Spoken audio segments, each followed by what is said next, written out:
день, всех с приездом, кто на месте, кто живет здесь, тоже спасибо за то, что приняли гостей из Республики Дагестан, из Республики Ингушетия. Уважаемый Андрей Ахмедович, уважаемые гости, коллеги, от имени главы Чеченской Республики и от себя лично приветствую вас в городе воинской славы Грозном. Образование является одним из ключевых отраслей, влияющих на развитие общества, экономики и социальной сферы. Слова первого президента Чеченской Республики, героя России Ахмада Кадырова, Наваза Павловойка, учитель создает нацию, стали девизом и символом республиканской образовательной системы.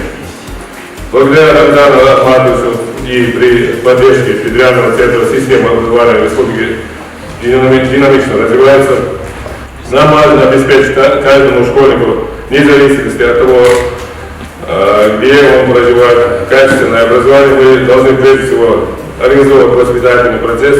Хочу вас поблагодарить за то, что вы воспитываете и образовываете детей. Желаю плодотворной работы и успеха в вашей деятельности. Спасибо.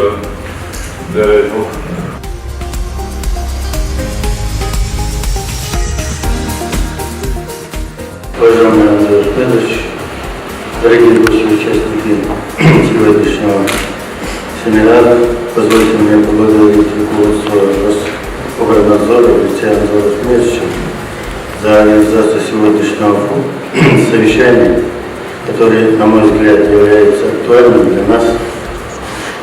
Сегодня система образования Чеченской Республики назрела проблемы, требующие взвешенного подхода, совместных усилий. Первая из этих проблем – это обеспечение доступности общего образования. В настоящее время система общего образования Чеченской Республики испытывает сильнейший дефицит ученических мест.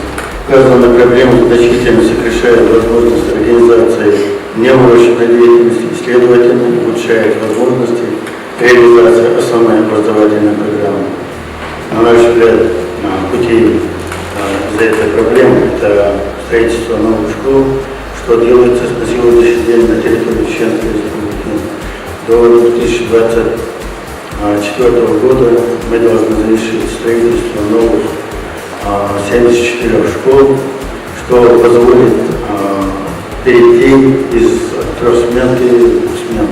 Профессиональная подготовка значительной части учителей, время профессионального восстановления, которое прошелся на период восстановления конституционного порядка в республике, не соответствует современным требованиям и тенденциям развития образования.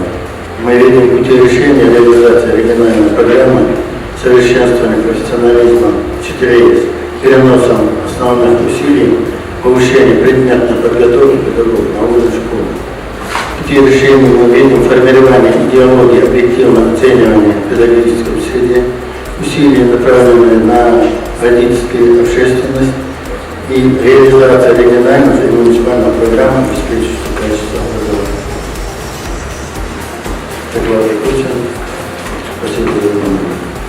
Я присоединяюсь ко всем словам благодарности, сказанным в адрес организаторов данного мероприятия. Считаю, что такой формат общения будет эффективным и обречен на успех.